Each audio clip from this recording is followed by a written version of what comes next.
തിരുവനന്തപുരം ആറ്റുകാൽ ഭഗവതി ക്ഷേത്രത്തിൽ നടക്കുന്ന പൊങ്കാല ഉത്സവം കേരളത്തിലെ പ്രമുഖമായ സാംസ്കാരിക മതപരിസ്ഥിതികളിൽ നിന്ന് ലക്ഷക്കണക്കിന് സ്ത്രീകൾ ഒരുമിച്ച് പങ്കെടുക്കുന്ന ലോകത്തിലെ ഏറ്റവും വലിയ സ്ത്രീ സംഗമമായി ഗിന്നസ് റെക്കോർഡിൽ സ്ഥാനം പിടിച്ചിട്ടുണ്ട്. ഈ ഉത്സവം സ്ത്രീ ശക്തിയുടെ ആരാധനയുമായി ബന്ധപ്പെട്ടതാണ്. കേരളത്തിൻ്റെ തലസ്ഥാനമായ തിരുവനന്തപുരം നഗരത്തിൽ സ്ഥിതി ചെയ്യുന്ന അതിപ്രശസ്തമായ ഒരു ക്ഷേത്രമാണ് ശ്രീ ആറ്റുകാൽ ഭഗവതി ക്ഷേത്രം. തിരുവനന്തപുരം നഗരത്തിൽ കിഴക്കേക്കോട്ടയ്ക്ക് സമീപം കരമനയാറിൻ്റെയും കിള്ളിയാറിൻ്റെയും സംഗമ സ്ഥലത്ത് ശില്പചാരുതയാൽ മനോഹരമായ ഈ ഭഗവതി ക്ഷേത്രം നിലകൊള്ളുന്നു. ക്ഷേത്രം നഗരത്തിൽ സ്ഥിതി ചെയ്യുന്നതിനാൽ തിരുവനന്തപുരം നഗരം സന്ദർശിക്കുന്നവർക്ക് എളുപ്പത്തിൽ എത്തിച്ചേരാൻ സാധിക്കുന്നതാണ്. തമ്പാനൂരിൽ നിന്ന് ഏതാണ്ട് 3 കിലോമീറ്റർ ദൂരം മാത്രമാണ് ക്ഷേത്രത്തിലേക്കുള്ളത്. ആറ്റുകാൽ എന്ന പേരിന് പിന്നിൽ ദ്രാവിഡ ക്ഷേത്രങ്ങളെ കല്ലെന്ന് വിളിച്ചിരുന്നു. ആറ്റിൽ അല്ലെങ്കിൽ അതിൻ്റെ സംഗമ സ്ഥലത്ത് സ്ഥാപിക്കപ്പെട്ട ക്ഷേത്രത്തിന് ആറ്റുകല്ല് എന്ന് വിളിച്ചു പോരുന്നു. ഇതാണ് ആറ്റുകാലെന്ന് പരിണമിച്ചത്. തെക്കേ ഇന്ത്യയിലെ, പ്രത്യേകിച്ച് കേരളത്തിലെ സ്ത്രീകളുടെയും ഭഗവതി ഭക്തരുടെയും പരാശക്തി ഉപാസകരുടെയും ഒരു പ്രധാനപ്പെട്ട തീർത്ഥാടന കേന്ദ്രമാണ് ശ്രീ ആറ്റുകാൽ ഭഗവതി ക്ഷേത്രം. ഹൈന്ദവ വിശ്വാസപ്രകാരം ജഗദീശ്വരിയും ആദി പരാശക്തിയുമായ ശ്രീ ഭദ്രകാളിയാണ് ആറ്റുകാലമ്മ എന്ന് അറിയപ്പെടുന്നത്. ഇവിടുത്തെ ഭഗവതി സർവ അനുഗ്രഹദായിനിയും വിളിച്ചാൽ വിളിപ്പുറത്തെത്തുന്നവളുമാണ് എന്നാണ് ഭക്തജനങ്ങളുടെ വിശ്വാസം. കൊടുങ്ങല്ലൂർ ഭഗവതി ചൈതന്യം തന്നെയാണ് ആറ്റുകാലിലും കുടികൊള്ളുന്നത് എന്നാണ് ഐതിഹ്യം. പൊതുവെ കേരളീയരുടെ കുലദൈവം, ധർമ്മദൈവം അഥവാ കുടുംബദൈവം എന്നീ നിലകളിൽ ആരാധിക്കപ്പെടുന്ന ഭഗവതിയാണ് ശ്രീ ഭദ്രകാളി എന്നാണ് വിശ്വാസം. സ്ത്രീകളുടെ ശബരിമല എന്നാണ് ഇവിടം അറിയപ്പെടുന്നത്. ഇവിടുത്തെ അതിപ്രധാനമായ ഉത്സവമാണ് പൊങ്കാല മഹോത്സവം. കേരളത്തിലെ ആദ്യത്തെ പൊങ്കാല ഉത്സവം ആയിട്ടാണ് ആറ്റുകാൽ പൊങ്കാല കണക്കാക്കപ്പെടുന്നത്. അനന്തപുരിയുടെ ദേശീയ ഉത്സവമാണ് ആറ്റുകാൽ പൊങ്കാല എന്ന് പറയപ്പെടുന്നു. തിരുവനന്തപുരം നഗരത്തിൻ്റെ ഉത്സവമാണെങ്കിലും കേരളത്തിലെ മറ്റു ജില്ലകളിൽ നിന്നും, തമിഴ്നാട്ടിലെ കന്യാകുമാരി, തിരുനെൽവേലി അടക്കമുള്ള പ്രദേശങ്ങളിൽ നിന്നും, വിദേശ രാജ്യങ്ങളിൽ നിന്നടക്കം ദേവീഭക്തരും ഇതിൽ പങ്കെടുക്കാറുണ്ട്. കുംഭമാസത്തിലെ കാർത്തിക നാളിൽ ഉത്സവം ആരംഭിച്ച് 10 ദിവസങ്ങളിലായി നടക്കുന്ന ചടങ്ങുകളിൽ പ്രധാനം പൂരനാളും പൗർണമിയും ഒത്തുചേരുന്ന ദിവസം നടക്കുന്ന പൊങ്കാലയാണ്. പൊങ്കാലയ്ക്കായി ഭഗവതി തൻ്റെ മൂലകേന്ദ്രമായ കൊടുങ്ങല്ലൂർ ക്ഷേത്രത്തിൽ നിന്ന് എത്തുന്നു എന്നാണ് വിശ്വാസം.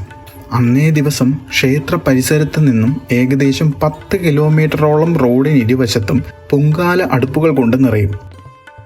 ആറ്റുകാൽ പൊങ്കാലയുടെ ഐതിഹ്യം.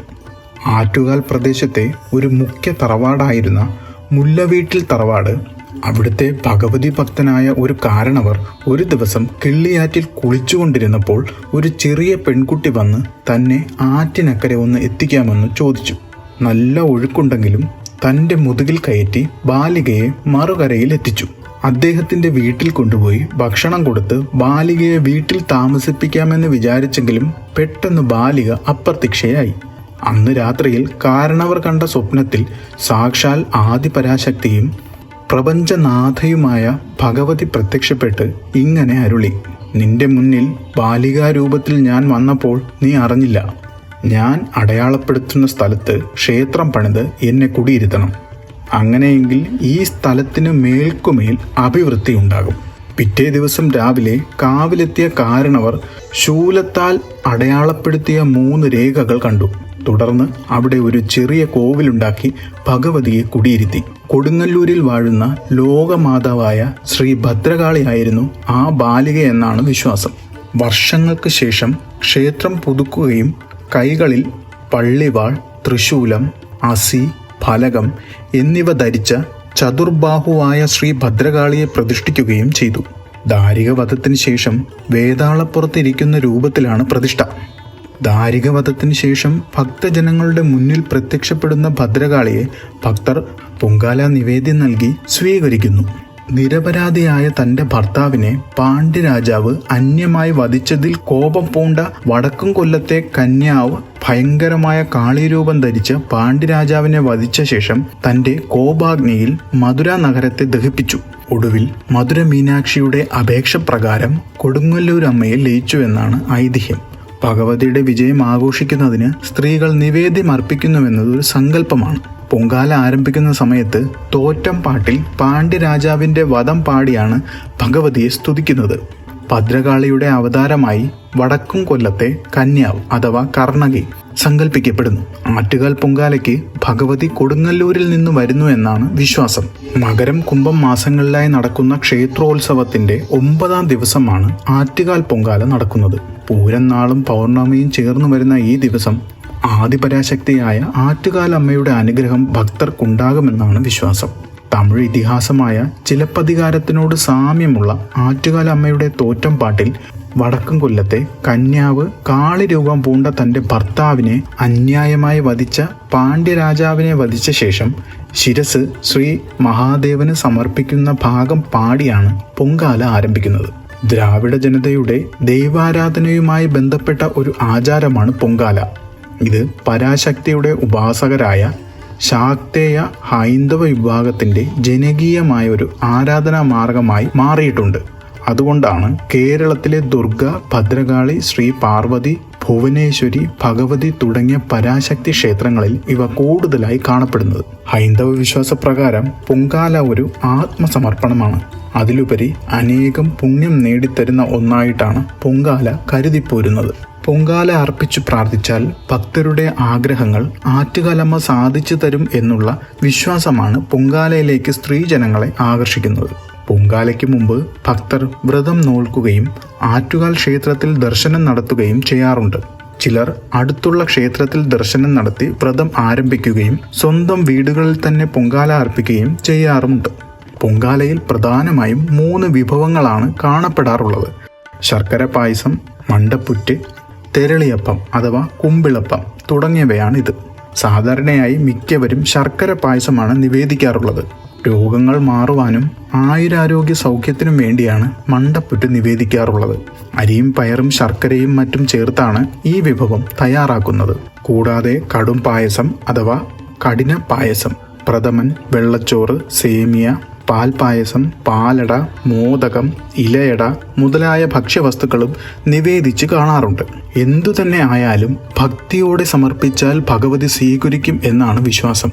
അതിനുശേഷം ക്ഷേത്രത്തിൽ നിന്ന് നിയോഗിക്കുന്ന പൂജാരികൾ തീർത്ഥം തളിക്കുന്നതോടെ പൊങ്കാല സമാപിക്കുന്നു. പൊങ്കാലയുടെ പുരാണ പ്രാതിനിധ്യം തമിഴ്നാട്ടിലെ ചിലപ്പതികാരം മഹാകാവ്യത്തിലെ കർണകയുമായി ബന്ധപ്പെട്ടതാണ്. കർണകി തൻ്റെ ഭർത്താവ് കോവലൻ്റെ അന്യായമായ മരണത്തിന് പ്രതികാരം ചെയ്ത് മധുര നഗരം ചുട്ടുപൊള്ളിച്ച ശേഷം കേരളത്തിലെത്തുകയും ആറ്റുകാലിൽ സ്ഥാനമെടുക്കുകയും ചെയ്തു. അവിടെയുള്ള സ്ത്രീകൾ കർണകിയെ സ്നേഹപൂർവ്വം സ്വാഗതം ചെയ്യുകയും പൊങ്കാല അർപ്പിക്കുകയും ചെയ്തു. ഈ സംഭവത്തിന്റെ ഓർമ്മയ്ക്കായാണ് പൊങ്കാല ആചരണം. കൂടാതെ പൊങ്കാല ദിവസങ്ങളിൽ നടത്തുന്ന മറ്റൊരു വഴിപാടുകളിലൊന്നാണ് താലപ്പൊലി. ഇത് കന്യകമാരാണ് നടത്തുന്നത്. വ്രതശുദ്ധിയോടുകൂടി കുളിച്ച് പുതിയ വസ്ത്രങ്ങൾ അണിഞ്ഞ് മാതാപിതാക്കളോടും മറ്റു ബന്ധുക്കളോടും കൂടി ദേവിയുടെ എഴുന്നള്ളത്തിൻ്റെ കൂടെ ക്ഷേത്രത്തിൽ നിന്നും 1.5 കിലോമീറ്റർ ദൂരത്ത് സ്ഥിതി ചെയ്യുന്ന മണക്കാട് ശ്രീ ധർമ്മശാസ്താ ക്ഷേത്രത്തിൽ എത്തിച്ചേരുന്നു.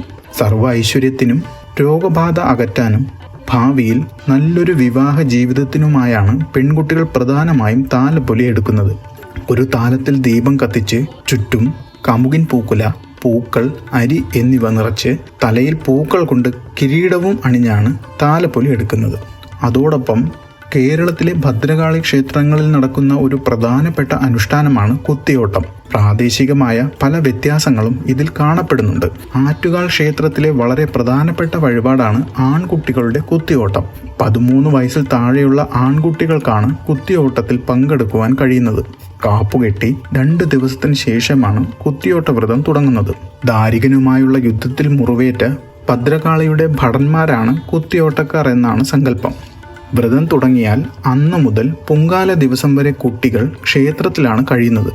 അതിരാവിലെ 4:30 ഉണർന്ന് കുളിച്ച് ഈറനോടെ 7 ദിവസം കൊണ്ട് ക്ഷേത്രത്തെ 1008 തവണ പ്രദക്ഷിണം വയ്ക്കുന്നു. എല്ലാ വ്രതങ്ങളും പോലെ മത്സ്യമാംസാദികൾ കൂടാതെ ചായ, കാപ്പി എന്നിവയും കുത്തിയോട്ട ബാലന്മാർക്ക് നൽകാറില്ല. ആറ്റുകാൽ ക്ഷേത്രത്തിലെ പ്രധാനപ്പെട്ട വഴിപാടുകൾ മുഴുക്കാപ്പ്, പഞ്ചാമൃത അഭിഷേകം, കളഭാഭിഷേകം, അഷ്ടദ്രവ്യാഭിഷേകം, കലശാഭിഷേകം, പന്തിരുനാഴി അഭിഷേകം, 101 കലത്തിൽ പൊങ്കാല, പുഷ്പാഭിഷേകം, ലക്ഷാർച്ചന, ഭഗവതി സേവ, രക്തപുഷ്പാഞ്ജലി, ചെമ്പട്ട് സമർപ്പണം, ഉദയാസ്തമന പൂജ, അർദ്ധദിന പൂജ, ചുറ്റുവിളക്ക്, ശ്രീബലി, സർവ ഐശ്വര്യ പൂജ, വെടിവഴിപാട്, ശിവന് ധാര, ഗണപതി ഹോമം എന്നിവയൊക്കെയാണ്. ക്ഷേത്രത്തിനു മുൻപിലുള്ള പ്രത്യേക പണ്ടാര അടുപ്പിൽ തീ കത്തിച്ചതിന് ശേഷം മാത്രമേ മറ്റുള്ള അടുപ്പുകളിൽ തീ കത്തിക്കാറുള്ളൂ. അതിനുശേഷം ക്ഷേത്രത്തിൽ നിന്ന് നിയോഗിക്കുന്ന പൂജാരികൾ തീർത്ഥം തളിക്കുന്നതോടെ പൊങ്കാല സമാപിക്കും.